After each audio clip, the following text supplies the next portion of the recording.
Masayang ibinahagi ni Mark Leviste ang isang video na kung saan nga ay dinalaw ni Kim Chiu at Bella Padilla si Kris Aquino.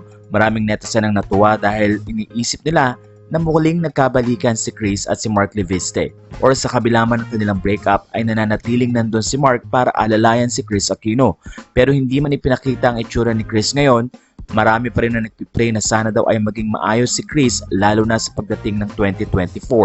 Alam ni Kris Aquino na marami pang medication at treatment ang kailangan niyang gawin lalo na't naapektuhan ang kanyang heart pati na rin ang kanyang lungs.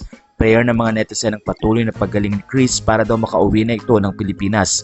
Kaya naman natuwa sila nang makitang muli na very open si Kris Aquino na makita ng kanyang mga kapwa-artista at mabisitang muli. Tangkita rin ang closeness ni Mark Leviste sa mga anak ni Kris pati na rin ang mga artistang dumadalaw dito. Ayon sa mga fans, buti na lang ay nandun si Mark Leviste dahil nakakatulong ito para alalayan ng mga artistang pumupunta ng Amerika at bisitahin si Kris Aquino. Hindi nasasayang ang kanilang time at nabibigyan nga ng opportunity na makita si Kris. Marami ang natuwa dahil for the second time ay muling bumalik si Kim Chiu tulad ng kanyang pangako kay Kris Aquino.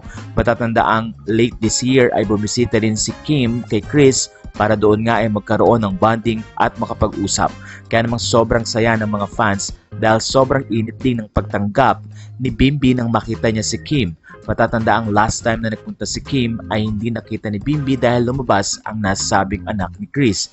Pero this time around, hindi na pinatumpik-tumpik pa at kahit traffic ay nagpunta si Kim Chiu para samahan si Bella na dalawin ang kanilang ate Kris. Sa puntong ito ay marami ang nagpipray na sa kabila ng kahirapan at nadadanas na sakit ni Kris ay lalakas ito dahil na rin sa suporta ng kanyang mga kapwa-artista na hindi nakakalimot na bisitahin at kumustahin ang Queen of All Media.